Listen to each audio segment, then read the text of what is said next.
So I'm Heather. I'm Floreo's Director of Customer Success, and joining me is my wonderful colleague, Marcia, our Director of Therapy Content. And I am so pleased to have her with us because she is going to do a deep dive into Floreo's lesson library. And we know that it can be an overwhelming place because we have almost 200 lessons in our lesson library, and we're always working on building more. So Marcia is here to guide us through what we can expect and share a little bit more about what you can find in the lesson library. So take it away, Marcia.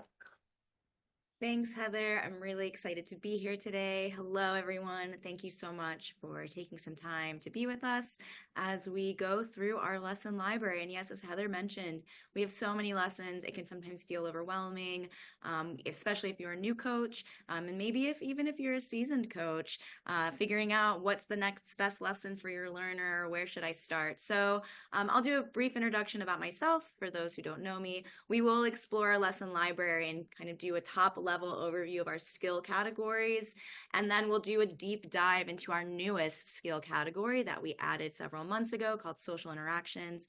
We'll also talk through maybe some of the features that you don't know about that exist in our library. We'll go through some helpful tips for navigating through our library. And we're also going to do a live demonstration of one of our newest lessons. And we'll talk about how you can integrate this lesson into your learning environment, whether you're a teacher or a therapist, or maybe you're a parent or caregiver on this call. And then I'm going to do my best, my promise, I'm going to do my best to leave time for questions. I have a tendency to ramble like I'm doing right now, but I'm committed to making sure we have time for questions. As Heather mentioned, please feel free to drop the questions in the chat. I'm not going to be monitoring the chat, but Heather will, and she will most certainly interrupt me if you have a question that's related to what we're talking to in that moment. So before we dive in, I really want to talk about why this is important. So hopefully this deep dive into our library will equip you with a comprehensive understanding of our library, so to make sure that you can navigate it and use it effectively to support your learners and their needs. We'll also highlight some essential and maybe underutilized features of our library. And today is meant to be interactive, so we'll demonstrate the lesson. We'll talk about practical applications, talk a bit about how they can be adapted to your need, and hopefully it will spark some ideas and inspire you to engage more deeply with our resources. All right, so let's get started. And first, let's just do a top level overview of our skill categories because we have a lot. 14 to be exact. Thank you, Heather, for sharing that screen so we can take a look at our lesson library. So as I mentioned, we currently have 14 total skill categories in our lesson. I'm going to go through them in alphabetical order, starting with communicative eye gaze. So in here, you'll find a lot of different lessons, and you can think about these as some of the foundational skills needed for social interactions. So thinking about joint attention skills, orienting toward a sound, tracking objects, following someone's point. Those lessons that you see right now, those look and find lessons, that is our character Emma, who you'll see very often in many of our lessons, is pointing at different objects, and we want the learner to look at them. So you can kind of expect those types of lessons in this particular category. Again, as I mentioned, foundational skills for early interactions. The next category under that is community and daily living, and this is exactly what it sounds like. All of these lessons focus on community skills and daily living skills. If you work with an older learner, this might be a category that's of particular interest to you.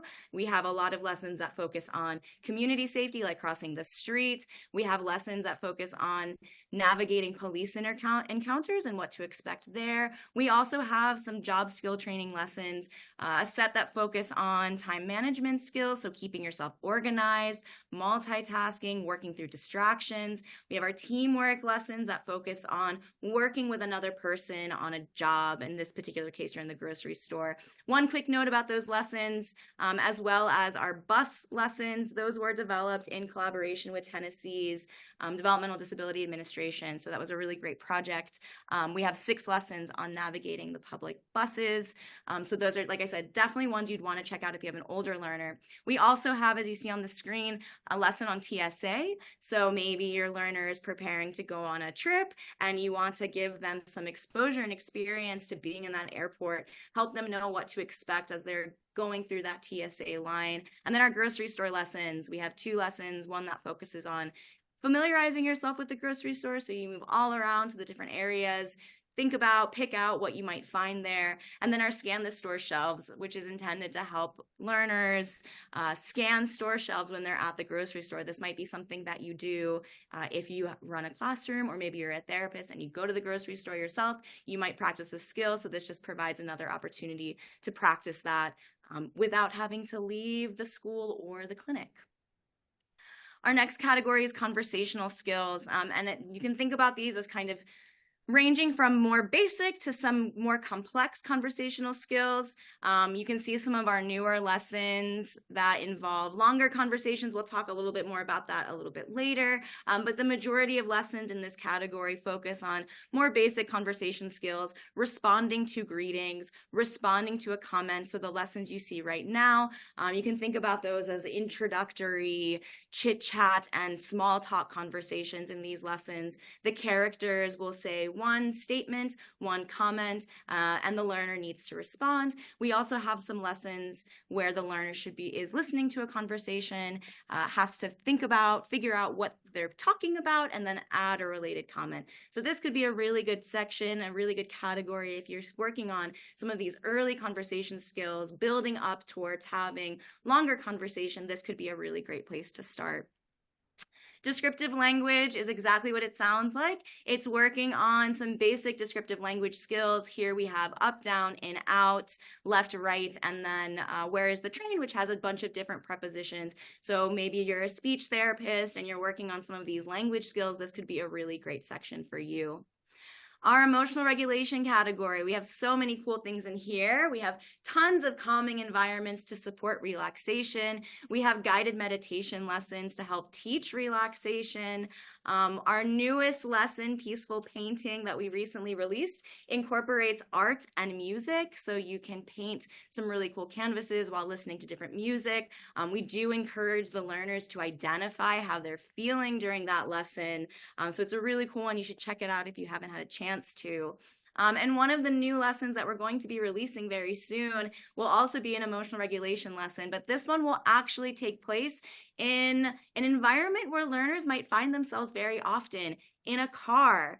So we've created this fantastic lesson that simulates a car ride, and there's an opportunity for learners to practice different coping and calming strategies when we're in the car.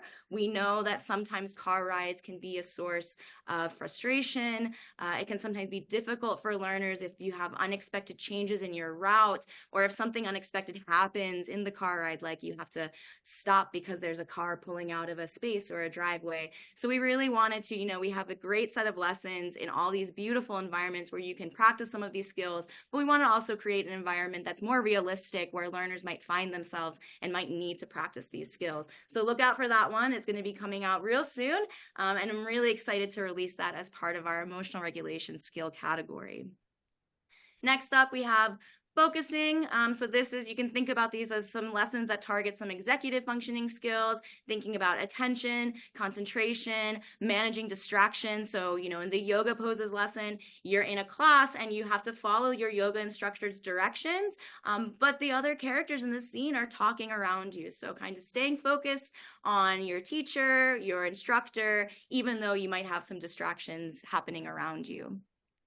Our imitation section skill category is exactly that. It's an opportunity to practice different imitation skills, whether it's vocal, verbal imitation, or gestures. Marcia, can you just share for a second why we see some lessons that are in multiple skill categories? Yes, thanks, Heather, for mentioning that. I was going to mention a little bit later, but this is probably a better time. No, no, this is definitely a better time. Yeah, so you'll notice that we do have a lot of lessons that appear in multiple categories, and it's because they really tackle multiple skills. So actually, you might see a lesson that's in communicative eye gaze that also appears in imitation or focusing because those two skills get addressed in one lesson. So when possible, we do try to kind of spread out our lessons across categories so you can see that there's actually multiple ways, and truly even separate from the way that we categorize the lessons, there's lots and lots of different ways that you can use our lessons. We find out from many of our customers, many of the different creative ways that they use our lessons. So that's the main reason why you'll see some of these lessons appear in multiple skill categories, because they actually address multiple skills. Thanks for asking, Heather. Sorry for interrupting. Not at all. No, you're doing exactly what you're supposed to do. So keep it going. In our impulse control lesson, so again, thinking about some of these executive functioning skills, here you'll find lessons that provide opportunities for the learner to manage their impulses, to kind of think through a decision in a lot of different scenarios or environments. So you'll see we have some of our street crossing lessons. We have some other social focus lessons in here as well. So another really good skill category. And again, as Heather just mentioned, we just discussed, you'll see that some of these appear in a few different categories because they do work on those skills separately. Infrequent events, you'll see, is a very small category, but we do have two lessons there. The one focuses on Halloween and trick-or-treating, and the other is TSA, and it's exactly what it sounds. It's events that might come up in the learner's lifetime, but maybe not something they're doing every day or every week. And so, if we're preparing for Halloween and you know that your learner is going to be going trick-or-treating soon, and maybe that's not something they've done before, or maybe historically it's been something challenging for them, you can use this lesson to help prepare for that. I like to think about fall all year round, so you can find me using the trick or treat in the summer too. I love Halloween, so can never go wrong. Responding to auditory information. So you can think about this skill category as really trying to tackle listener responding. So maybe it comes in the form of following a direction. So first find the monkey, then find the elephant. You can think about it as, join a conversation. You're listening to the conversation that's happening around you, and you have to guess what people are talking about and then add a related comment. And then this is the category where you see a lot of these animal videos. These videos are done in partnership with Wild Immersion, and they're 360 animal videos, and you can use these, so with these videos, if you're not familiar, there are these really awesome 360 videos, and there's voiceover narration that teaches you about these different animals and where they live. So you can use these lessons to go through with the learner after the fact and talk about what did they learn from this lesson. Where do chimps live? What do koalas eat? It can be a really good way to tackle listening comprehension. In our safety skill category, we'll find a lot of different safety focused lessons. This includes community safety, like crossing the street. It also includes personal safety, like bullying. So you'll find our bullying lessons in here. You'll find the street crossing lessons in here as well. And so this is a really good skill category, if you want to work on specifically these skills. School social comes after that. These are school focused and school readiness lessons. Includes social lessons, friendly greeting, neutral greeting, greetings in motion, and also includes classroom related lessons or school related lessons, like finding a seat in the cafeteria or participating in class. We're going to skip over social interactions for this moment because we're going to talk more in depth about that. But then we also have understanding and using gestures. And again, these are opportunities for learners to either learn about different gestures. Maybe they're just starting to use nonverbal communication to let people know what it is that they want or what they need. Or maybe you just want to practice them using gestures as a form of communication. So here you'll find a lot of different lessons that focus on gesturing and understanding what people mean when they use different gestures. Okay, so that was a very quick run through of most of the categories in our lesson, but I want to spend some time talking about our social interactions lesson because we just recently added that in the fall. And this category is designed to enhance social communication skills. And This category is unique because we did a lot of experimenting with different types of techniques in the lessons to enhance the immersion and the experience. This category also features our newest Floreo friends, Ayana, Alejandro, Myra, and Reggie. And with these new characters, I do want to just mention that we were really intentional with how we created them. Representation, diversity, and inclusion really matter to us at Floreo, and our hope is for every learner to find a connection with someone within the Floreo universe. So I'm going to get started by quickly reviewing actually Reunite the Animals, Heather. I just wanted everyone to know that Alejandro is my favorite character. That's why I had to pull him up Yeah, first. Alejandro is Heather's favorite character. We'll make sure to give Chit Chat with Ale an extra moment in the spotlight once we get to the chit chat lessons. But the first lesson I wanted to talk about is Reunite the Animals. And this one was really special for a lot of reasons. But before I get to that part, a quick overview of the lesson. The objective here is to allow the learner to work cooperatively to match pairs of animals. In this case, the learner is working with their owl friend Reggie. And thank you, Heather, for showing the description. Once we get through talking about this category, we're going to spend a little bit of time talking about the descriptions and what you see there, what information you can glean from the description. So we'll get back to that, but I did just want to mention we're going to talk more about that. So in this lesson, we work cooperatively with Reggie to match pairs of animals. The other bit that's in there is that some of the animals are hidden from the learner's view, so they have to ask for help. They're not going to be able to find that animal on their own, and they need to ask their partner for help. In this case, that partner is Reggie. So we focus on a few different skills. We were really trying to provide learners, especially those who maybe aren't socially motivated yet. Maybe those learners feel, even though it's not a human person, but it's just a humanoid avatar. Maybe they feel a lot of anxiety with having to interact with humanoid characters. So we wanted to give an opportunity for learners to play without having to necessarily work with a human character, which was why we went the route of using only animals. So here we get to work with another character. We need to find these matching animals. It's a really great opportunity for learners to practice communication and descriptive language. So maybe you're working on prepositions next to, in front of. This could be a great lesson for that as well. But this lesson can also work for learners who maybe are non-speaking or have very limited speaking abilities.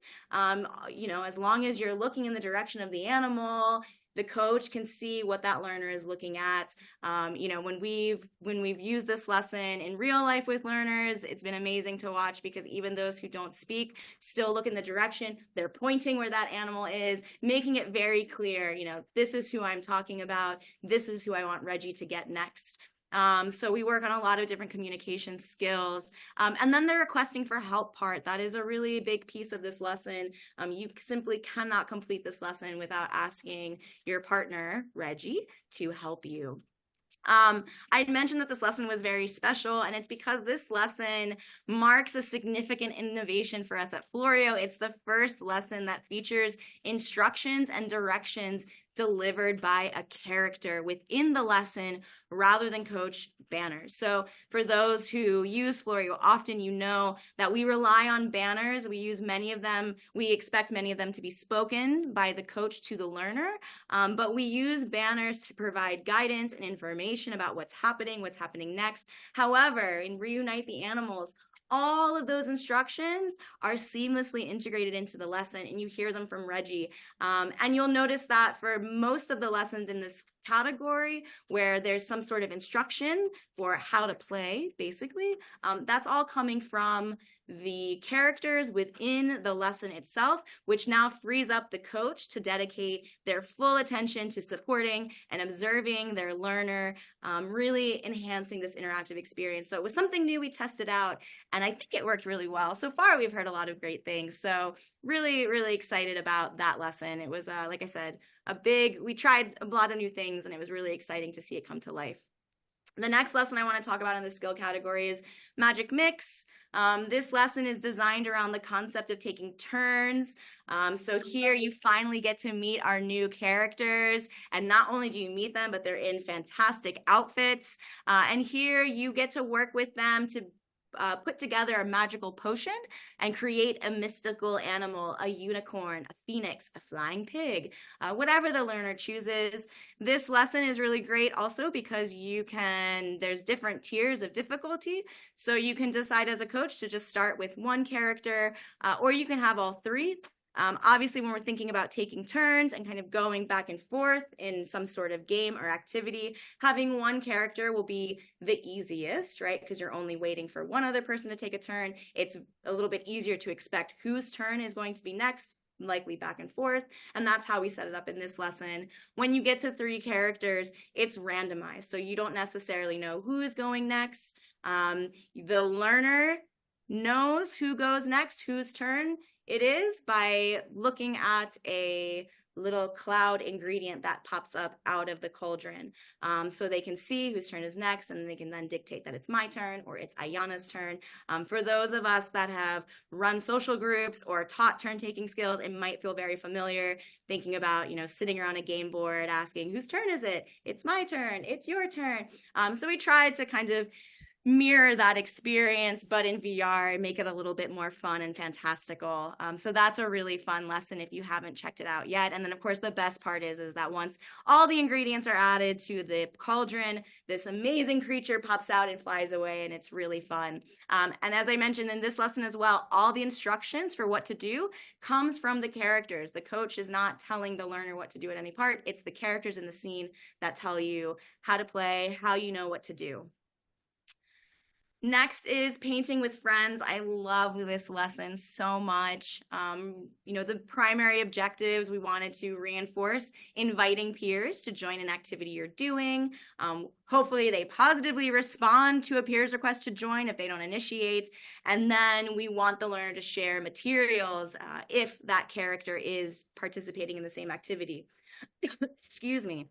Our goal when designing this lesson was to create opportunities for the learner to practice these skills, but we wanted the experience of inviting and sharing to feel like a real thing, not practice. So it was really important to us to design an activity that's fun and engaging on its own. So you're painting a picture. How cool, how fun. But when a character approaches you and wants to join, or when the character approaches you and asks to use the color that you're using, the learner now has to make a really real decision. Do I want to share my purple paintbrush, or do I need to finish using it? Or maybe I don't want to share it at all. And don't worry, if you share your things with the characters, they bring it back very fast.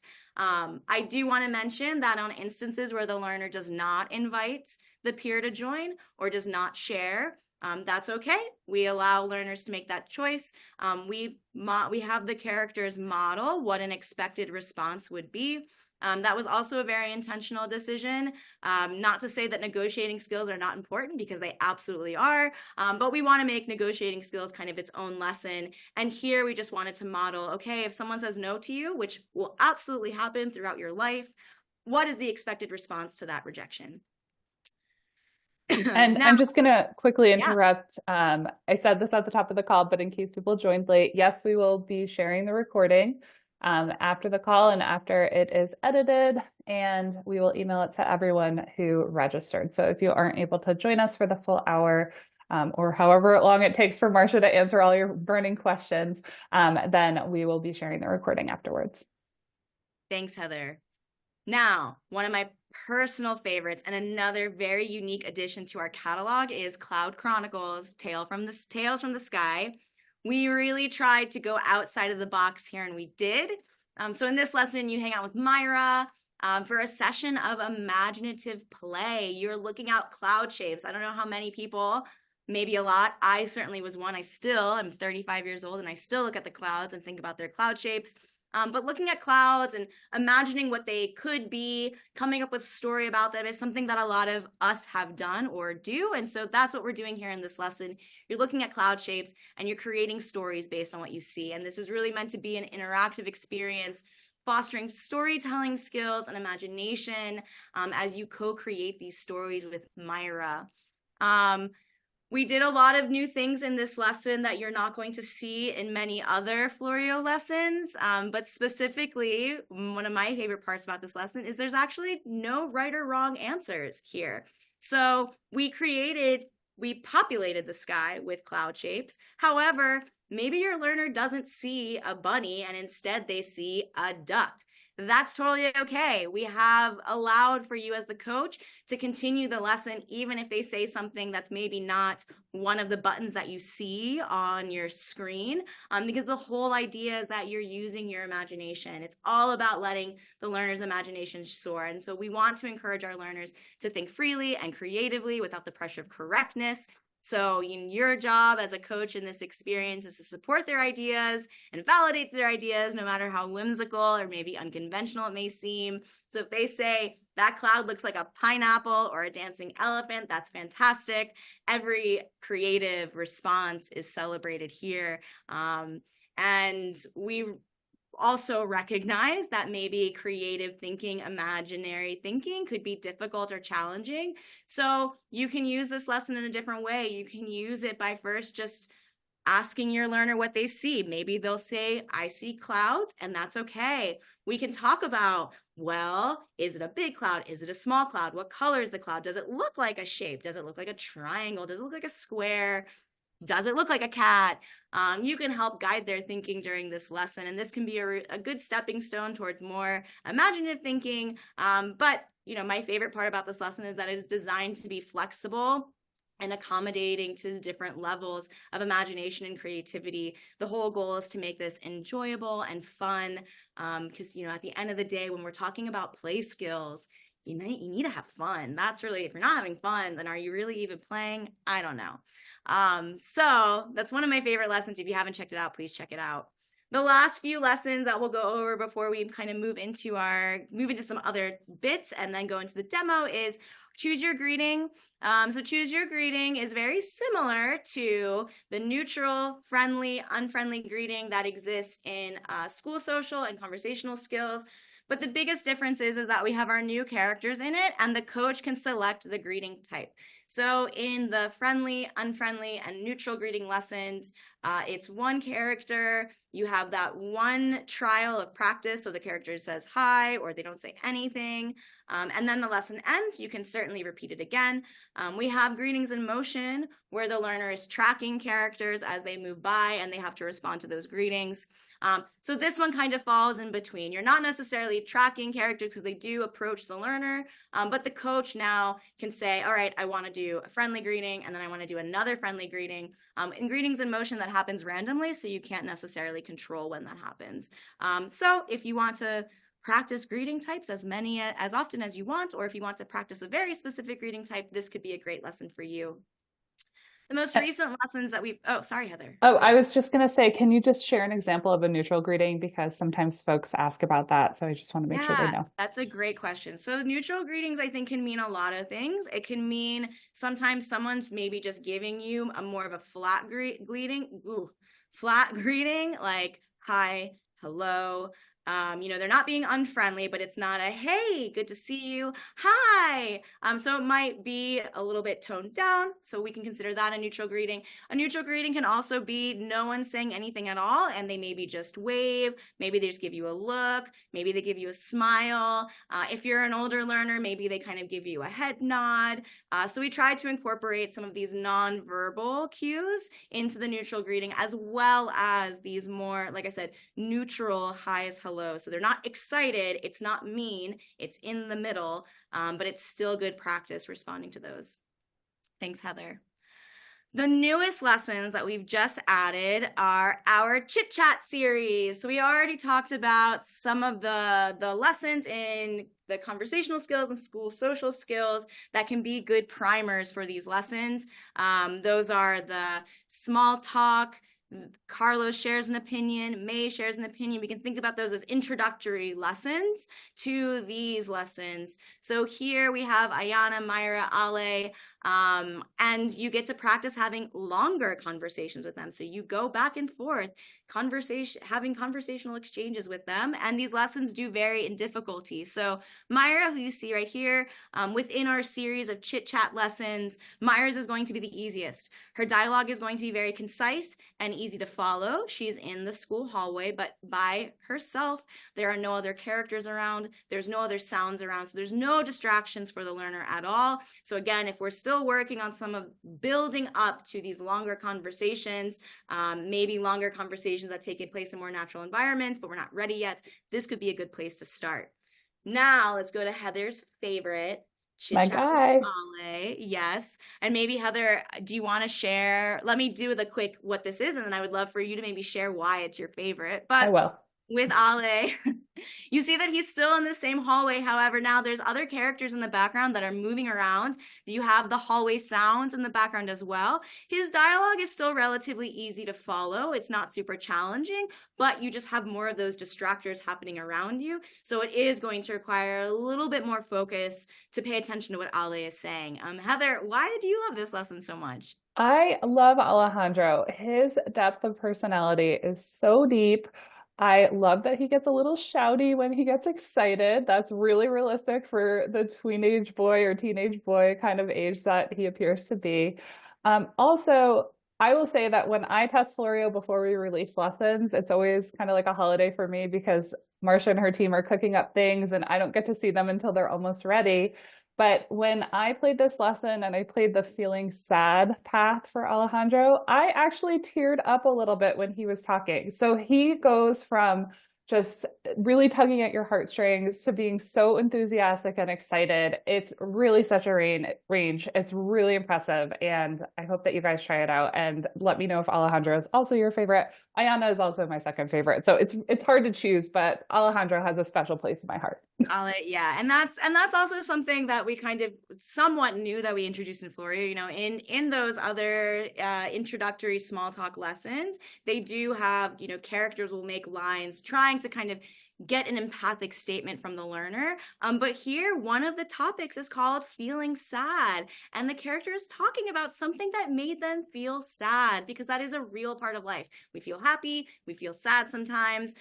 So yes, we have a lot of different topics, and the topics change for each chit chat lesson. So Myra has her own set of topics, Alejandro has his own set, and Ayana has her own set. I'm not going to go into Ayana just yet because we're going to do a live demo with that lesson.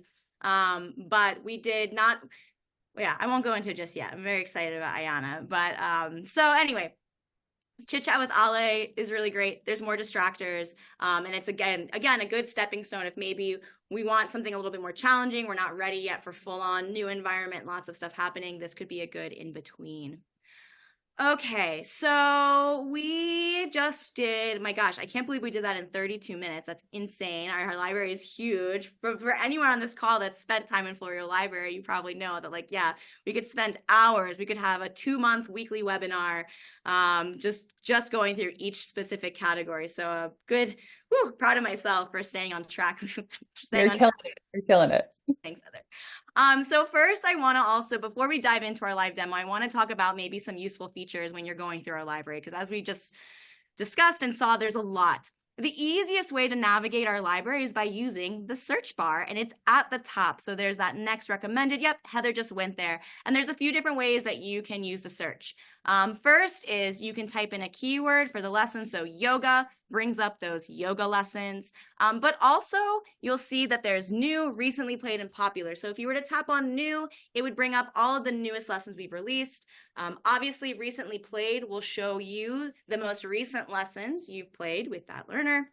I haven't used this learner before. Sorry, That's everyone. Okay. That's okay. That's okay. And then popular will have lessons that are popular within the Floreo catalog, within the Floreo library. It could also just be a good place to start if you're somewhat new to Floreo.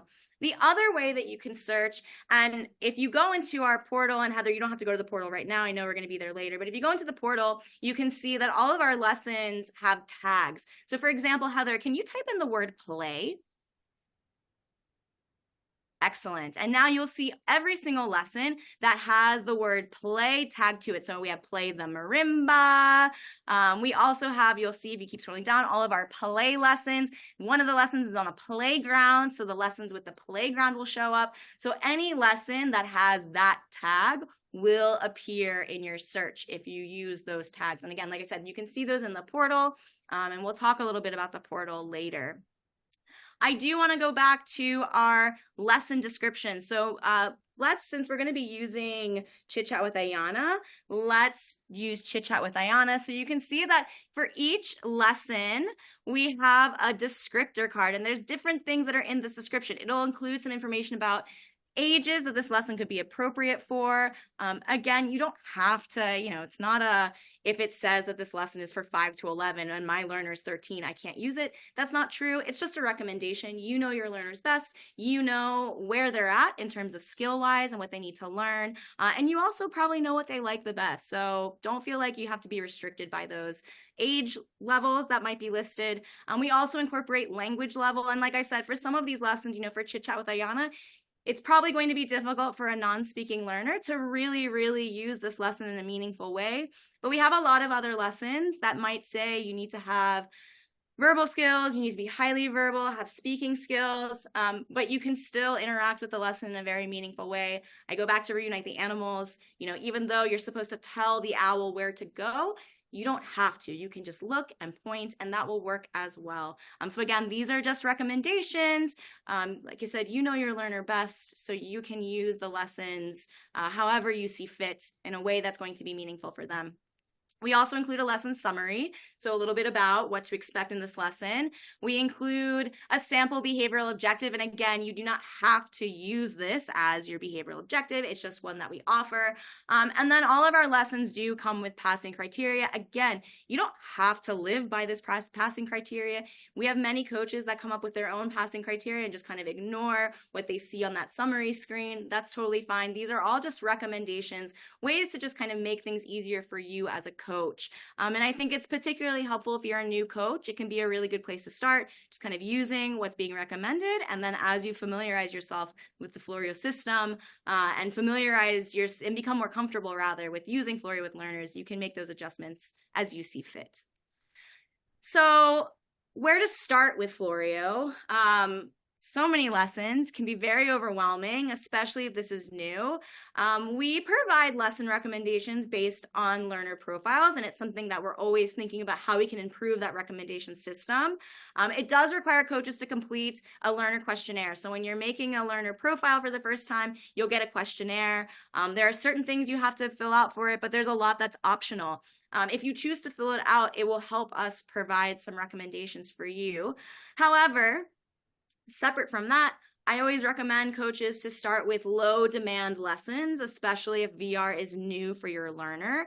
We want the learner to familiarize themselves with how they can interact with this virtual environment without feeling like they need to do something, right? That there's a ticking clock that's happening and they have to start performing some skills. So some good places to start could be Meet the Animals. Very, very low demand lesson. You're just in the safari park, you look at an animal, it dances for you, it's really cool. And it's a very good way to show the learner how cause and effect works in Floreo, that you look at something and something will happen. So that could be a really good place to start. You could also start with calming reminders in the crystal cave. That's another one where you'll look at something, you'll look at a crystal, it'll sparkle. That one has some voiceover narration. It's very relaxing and soothing. It's also just a beautiful cave environment. So that could be a good place to start as well. Find the fish. Another low demand, you're just looking for fish that are swimming around. Same thing, just trying to teach the learner what to expect when they're going to be in Floreo.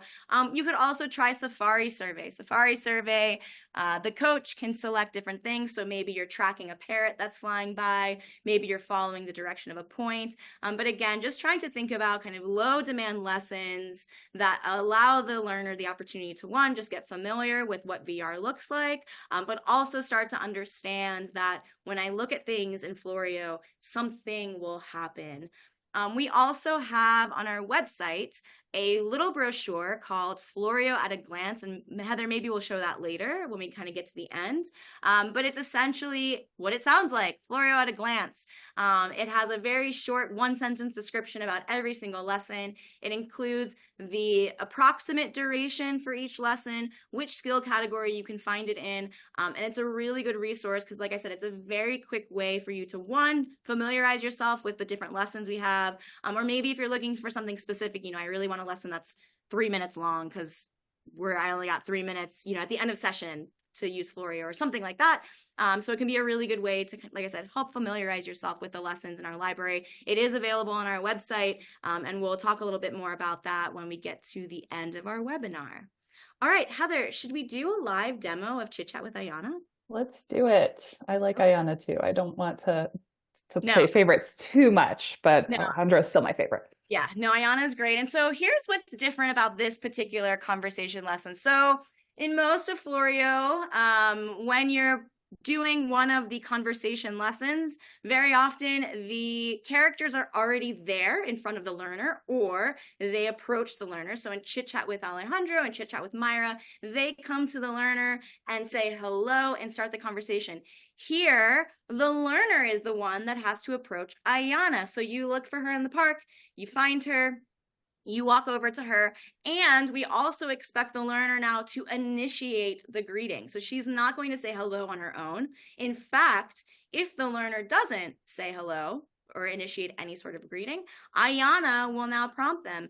Is there something you wanted to say? If they still don't say anything, Ayana will give another prompt. It's always nice to start with a hello. So again, we really wanted to kind of up the ante a little bit for the learner, have them practice more of those skills in VR. So they're going to approach Ayana. They're going to initiate that greeting with Ayana. And Ayana has her own set of really incredible topics, and hers are more in depth. Her dialogue is longer. She sometimes says 2 sentences in one go. For the other characters, they're just speaking in single sentences each time. But Ayana will sometimes throw in 2 sentences at a time. She makes little jokes, little sarcastic jokes. So we try to create more nuanced dialogue for the learner to follow and engage with. We also included one of the skill categories as wheelchair makeover, because Ayana is a wheelchair user, and she's actually our first character in Floreo, first main character to have a visible and physical disability, and we wanted her to talk about it because it's part of who she is. So she talks about wanting to add lights to her wheelchair because she saw a guy and it looked really cool. She talks about going to a wedding and her mom says she can decorate her wheelchair for the wedding. She also talks about topics like computers. She has some other fun topics talking about travel dreams. And this lesson, you can use it in a lot of different ways. So let's talk about, before I forget, the other piece that makes this lesson different from other ones is that we do expect the learner to actually say goodbye. In many other Floreo lessons, the learner has the opportunity to say goodbye, but that's not something we're capturing with data. And in this lesson, Ayana will say, it's time for me to go. Great chatting with you. And we are expecting the learner to give some sort of goodbye, and that is being recorded by the coach through a coach button. So did they do it independently? Did you prompt them? Did they not say goodbye at all? And that is something relatively new for our social lessons. So you kind of get the full spectrum of what having a conversation is. So how can you use this lesson? How can you integrate this lesson into your learning environment? So let's start with therapy. Well, first, if you're a clinician, you can use this to focus on specific areas like initiating social interactions, engaging in a back and forth conversation, expressing empathy, because Ayana also talks about feeling sad. Which one did you pick, Heather? Sorry, I couldn't see it. I picked last night. Sorry. Last night. Okay. Last night. It's a good one, talking about things that she did last night. So there's a lot of different, that's kind of the most obvious way that you can use this lesson. But there's also an opportunity to customize this lesson. So maybe one time we'll talk about a topic that my learner really loves talking about travel. Maybe baking is not a topic that they enjoy talking about, but we're going to practice it anyway, because there's 2 ways we can practice that. One, sometimes, especially if we're thinking about older learners, sometimes you have to sit through a conversation that's not as fun. If I think about the number of times I've joined meetings and people talk about the weather, and it's like, is it really exciting to talk about the weather? But we love chit chat and small talk about weather. So maybe that's not the most interesting conversation for you, but people are going to talk about the weather. So we gotta go back and forth and go figure out a good way to do this without necessarily saying something unexpected or maybe inadvertently hurting someone's feelings because you don't want to talk about it. The other skill is that we can also work on gracefully exiting conversations that you are not interested in, which is a very important skill and something that we do very often. So you can use this lesson to either just practice some of those conversation skills, or if you want to practice exiting these conversations that are not fun for you, or just how to go through a conversation that's less exciting for you, this could be all of the chit chat lessons could be really good for that, not just Ayana. All of them can. We're just happen to be talking about Ayana here.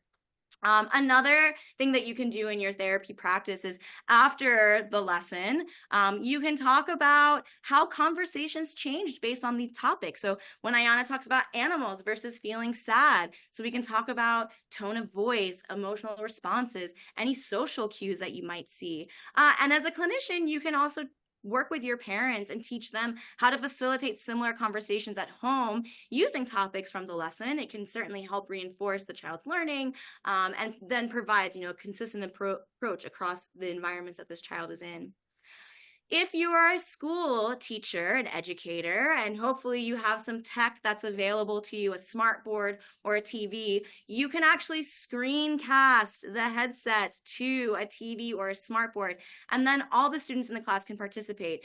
So maybe they're participating in the form of, every student in the class gets to help the learner in the headset respond to Ayana. Maybe we're talking about the different things Ayana said, in the computer topic, she talks about how she helped her uncle set up Netflix on his computer, and he thought it was so amazing. And the next time he needs help, it's not going to be for free. Ha ha ha. She made a little joke. So that could be a really good natural opportunity to talk about jokes and making jokes. And what do people mean when they say that? She's not really going to expect her uncle to pay her money. She was making a joke. And then, of course, after that's done, you can work in small groups. And again, talk about how the conversations changed from topic to topic. So talking about computers versus talking about feeling sad. And at home, I would say that a lot of those same points that I just discussed still apply. But I would really encourage for families to incorporate some of those topics into their day-to-day. So maybe you're on a car ride driving somewhere, and we can talk about where are some places we want to travel to? Where do we want to go on vacation? Maybe we're cooking dinner and we want to talk about baking or cooking. So whenever you can find related ways to incorporate or reinforce some of the things that they're learning in Floreo, it's always good. Can never go wrong. If your learner is not ready for these extended conversations, beginning, like I said, with some of those introductory small talk lessons could be a really good first step. Again, those are in our conversation skills and our school social. They feature other characters, Brandon, Carlos, May, James, and they do lay a really solid foundation for learners with these emerging social skills. And they just also offer a more focused practice on responding to comments through just a single conversation exchange. So again, if they're not ready yet for this lesson, that's totally okay. You can always start there and work your way up. All right. You want to talk us through this one, Marcia? Oh, yes, I can talk us through this one. So let me put the volume up so we can hear what Ayana has to say, just in case she makes a good joke. Yes. So here we've approached Ayana. She's sitting here waiting. And as you can see, this is where we're collecting data and prompt level on the learner's response. So Heather, let's say the learner did not initiate a greeting. Let's go ahead and push no response. Hey, were you going to say something? So there we go. The learner just got a prompt. Hey, were you going to say something? Let's say they still don't respond. Go ahead and say no response. It's always nice to start with a hello. So they got a prompt and a little bit of a model. You can always say hello. So let's go ahead and say, I said, hey, Ayana, with the prompts from Ayana. Hey, good to see you here. The craziest thing happened last night. What happened last night? And here you'll notice that we have next sentence. So that's if your learner says something that goes along an expected response that can move this conversation forward, you can go ahead and click next sentence. Maybe they said something very quietly and you as the coach heard it, but we can pretend that Ayana, who's sitting across from the learner, wouldn't have heard that. So we can either say, repeat that. Ayana can say, can you repeat that? I didn't hear that. Or maybe your learner says something that's unrelated and then Ayana is going to be confused because it was unexpected. So we're just going to go the expected route. I'll say, what? I saved a turtle from the road. You saved a turtle from the road? I was driving with my mom when I saw a turtle on the side of the road. Oh my gosh, poor turtle. We stopped to pick it up, but my mom wouldn't let me keep it. Oh man, that stinks. We moved it to the other side of the road. I hope it is happy and free. Me too. And now we have the option to either keep chatting so we can pick a new conversation. And for each of these topics, there are two different, and this is something that we're going to be updating throughout time. We'll be updating the different conversation paths. But as of right now, there's two different conversation paths for every single topic. And what that means is that this time, Ayana was talking about saving the turtle from the road. But the next time you pick last night, she's going to talk about something else that she did last night. And like I said, this is something that will update over time so it doesn't get stale. But that's what you can expect with each topic. So now we can decide if we want to keep talking. We're going to say goodbye because we only got 10 minutes left. Time for me to go. This was a fun chat. Catch you later. And here we can see there are those the data points again. I'm going to say bye, Ayana, but also maybe I don't say bye and I just wave. That's also a perfectly acceptable goodbye. Heather will say, yes, I did that independently. And off she goes. Goodbye, Ayana. See you next time. That was awesome. Thanks, Marcia. Ayana loves turtles, which is why she saved that turtle from the side of the road and wanted to keep it. And here, actually, oh, it's okay. Sorry. Well, it's fine. That's a lesson summary card. So every time you play a lesson, you're going to see that summary card. Again, the data that you see is based on that passing criteria that we put in. You do not have to follow it. So if you want to make your own passing criteria, you want it to be 100%, you want it to be 50%, you want to focus on independence, that's totally up to you. You can just kind of disregard that. But we do provide that for you as well. Okay. With 9 minutes left, let's quickly talk about, should we switch over to the portal, Heather, and kind of talk about some custom playlists? Because one of the features that we have on our portal, so this is, if you're already a Floreo user, you have access to our beautiful portal where you can make learners, you can see what lessons they've played, you can look at their progress. It's an amazing place. And you also have this custom lesson plan builder. So essentially what this is, it allows you to select specific lessons and put them together to make a playlist. So here we have Heather putting airport security, chit chat, cloudy chronicles. Maybe you just want them to be a random assortment of lessons. Maybe you're putting them together based on specific skills that you're working on. So I want to work on a community skill, I want to work on a social skill, and I want to work on a safety skill. Or maybe you're thinking about, okay, we're going to get ready to go to the grocery store next week. I want to put together a set of lessons to help with that. So we're going to start with our crossing the street lesson because we're going to use public transportation and we actually have to cross the street to get to the bus stop. So we're going to use our crossing the street lesson. Then we're going to pick one of our bus lessons. Then we'll do our grocery store lesson. And then maybe coming back from the grocery store, we'll do the check for risky cars. So this is a street crossing lesson, but you have some cars, some drivers who just disregard the traffic lights and street signs around them and drive anyway, breaking the law. So maybe you can put together those lessons like that if we want to think about we're preparing for a specific event or a specific experience. You can really put these together however you want. Like I said, you know your learners best, you know what you're working on, but we can also at Floreo, we can help you put together a custom playlist for you as well. So maybe you're thinking, hey, I have a learner, they're about 12, you give us some information about their profile, here are the things that we're working on, we can put together a set of lessons, and here you go. So Heather picked all her lessons, you can name that lesson Marsha's favorite lessons or something like that. Maybe it's a playlist of all my favorite lessons. And, on days where, if I'm in a classroom, maybe I worked really hard today. I persevered through all the work that I had to do. I went to my speech therapy. I went to my PT therapy. And so as a reward for working super hard today, I get to play all my favorite lessons in Floreo. And then you get to also write a description and assign it to learners as well. So this is a really awesome feature that exists in Floreo. As I mentioned, we're happy to help you create lesson plans if you're feeling a little bit stuck, if you're still feeling overwhelmed by the library, but this can be a really powerful tool for you as a coach.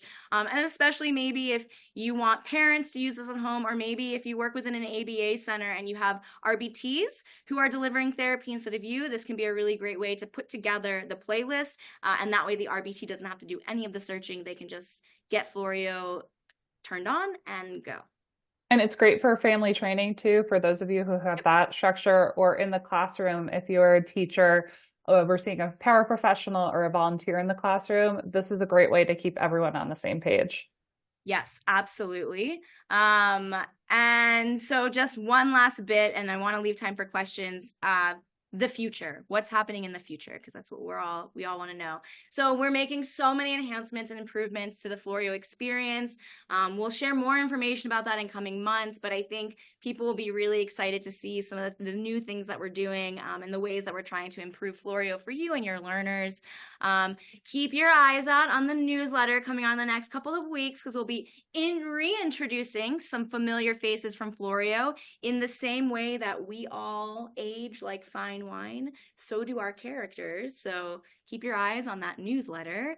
And also, we have some really awesome content releases coming up over the next few months through the end of the year. I'd mentioned that car simulation, calming strategy experience that will be coming out soon. We are in the development process for a lesson on pool and water safety, doctor's office, new wild immersion, those animal videos that you saw earlier, and of course, lots and lots of more social skill content is headed your way. So we got a lot of things we're working on. We're doing our best to keep new content, keep getting new content out to you. And yeah, okay, 6 minutes left. Let's go over the questions. So you talked a little bit about this, but just to clarify, in case people want to know, if a student is uncomfortable wearing the headset, can you deliver the lessons in a different way? Specifically, this person asked about a BenQ board.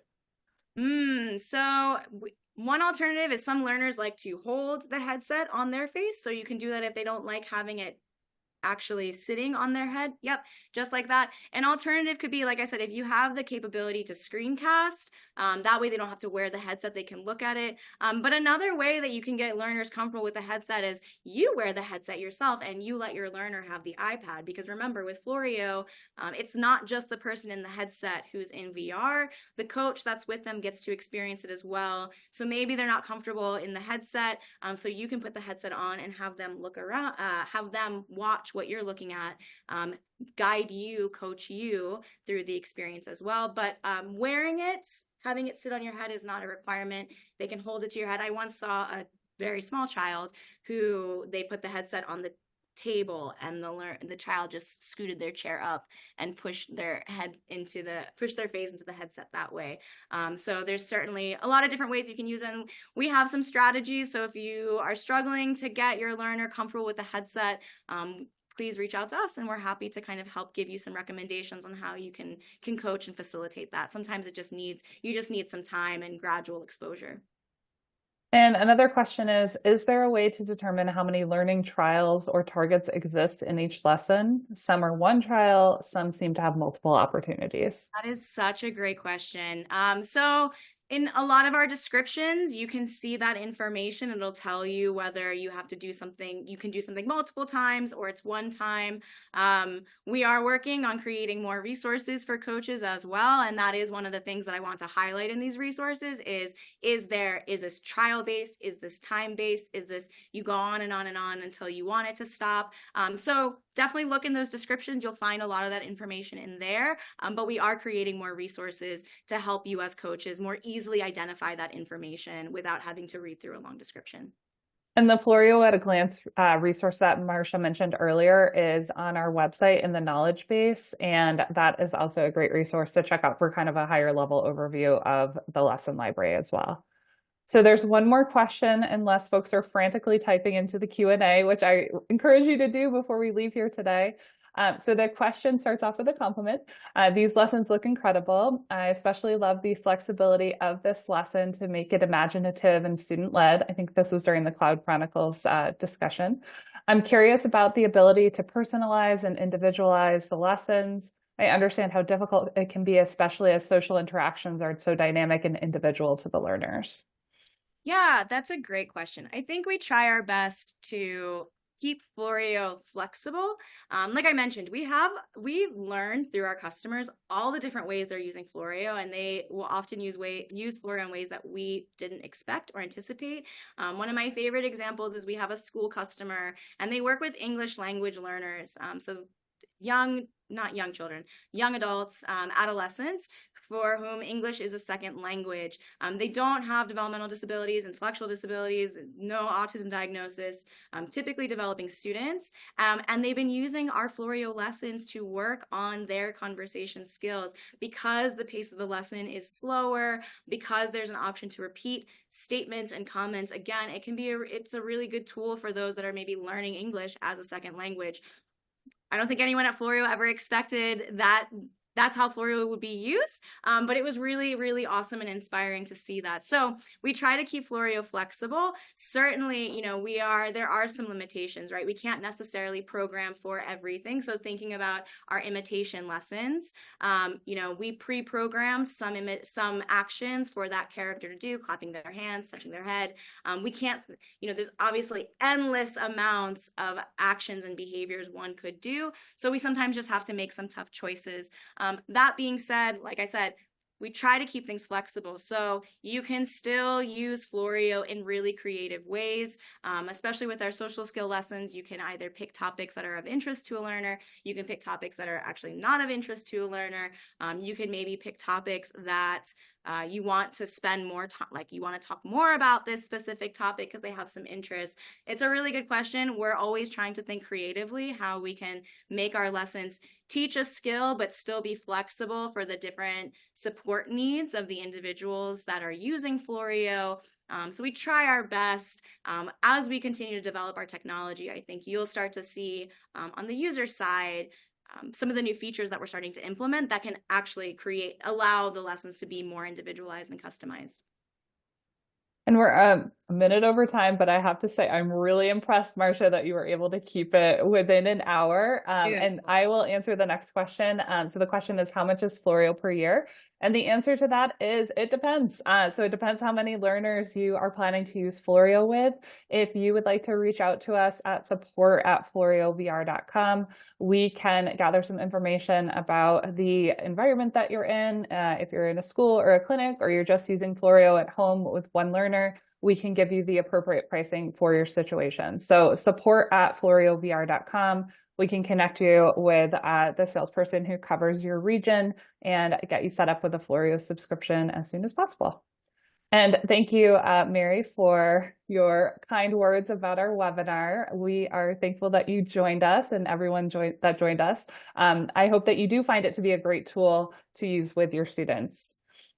Marcia, do you have any closing remarks that you'd like to share before people leave us to go about their day? Yes, thank you so much for being here. This is the first time we've done this webinar, so I hope it was useful for you. I think we'll probably do another one again in the future, but hopefully this was a little bit helpful for you. Please reach out with questions or comments. We definitely want to help, and we want to support you and how you use Floreo with your learners. And yeah, just thanks so much for being here. Really appreciate it. Awesome. And if you have other ideas for webinars that you'd like to see, we're always open to those. Marcia and I love to collaborate on stuff like this. So give us a shout and we will make it happen.